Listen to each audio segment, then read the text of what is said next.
Hello guys, আসসালামু আলাইকুম। কেমন আছেন সবাই? আশা করি ভালোই আছেন। তো আজকের আপনাদের দেখাবো ঝিনাইদহর কিছু বিখ্যাত জায়গা। বেশি বকবক না করি, তো দেখতে থাকুন ঝিনাইদহ শহর।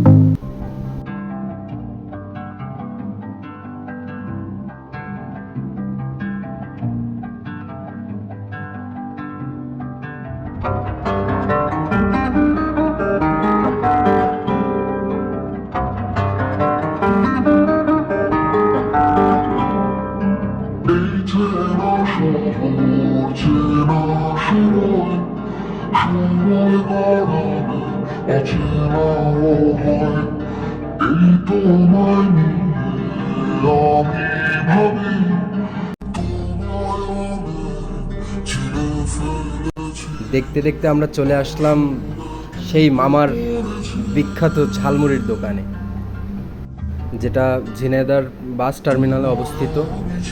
আমরা আসছি মামার দোকানে প্রচুর ভিড় দেখা যাচ্ছে। এইদিকে চলে আসলো সেই মামার বিখ্যাত ঝালমুড়ি।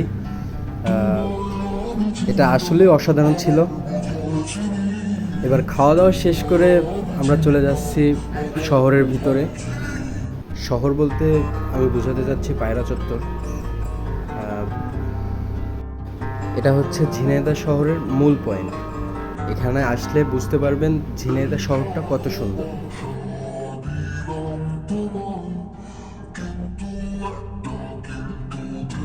দেখতে দেখতে সেই চলে আসলাম ঝিনাইদহ পায়রা চত্বরে। পায়রা চত্বর নামকরণ দেওয়া হয়েছে এই পায়রার স্ট্যাচুর কারণে।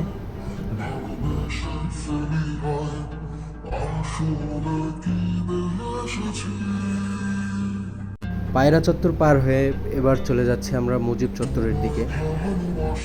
আর এই মুজিব চত্বরটা বেশি ফেমাস কারণ ঝিনাইদহ কেন্দ্রীয় শহীদ মিনারের কারণে।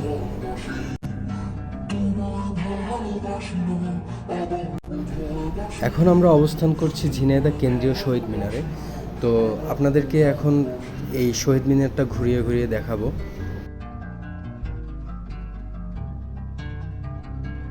ভিতরে এসে আমরা দুই ভাই একটু স্টাইল নিয়ে নিলাম নিজেদের মতো করে।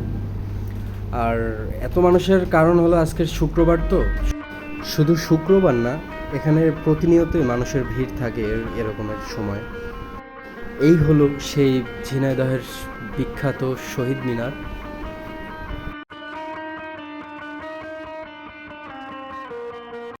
তো সেই শহীদ মিনার পরিদর্শন করে দুই ভাই চলে গেলাম চা খেতে।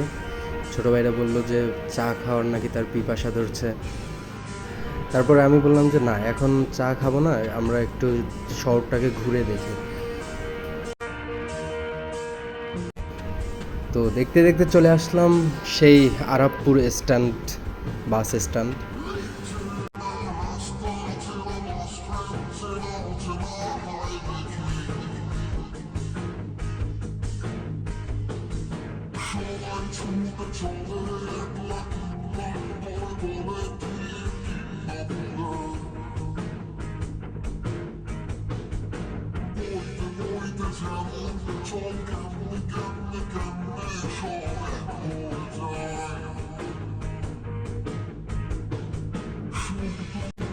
এখন আমরা চলে আসছি সেই ঝিনাইদহের বিখ্যাত চায়ের দোকান গোলপাতা চা চত্বর।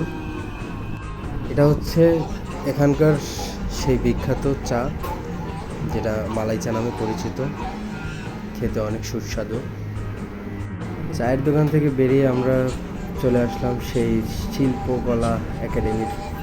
এখানেই মূলত ঝিনাইদহ শহরের সাংস্কৃতিক চর্চা হয়ে থাকে। চলুন ঘুরে দেখি সেই জায়গাটা।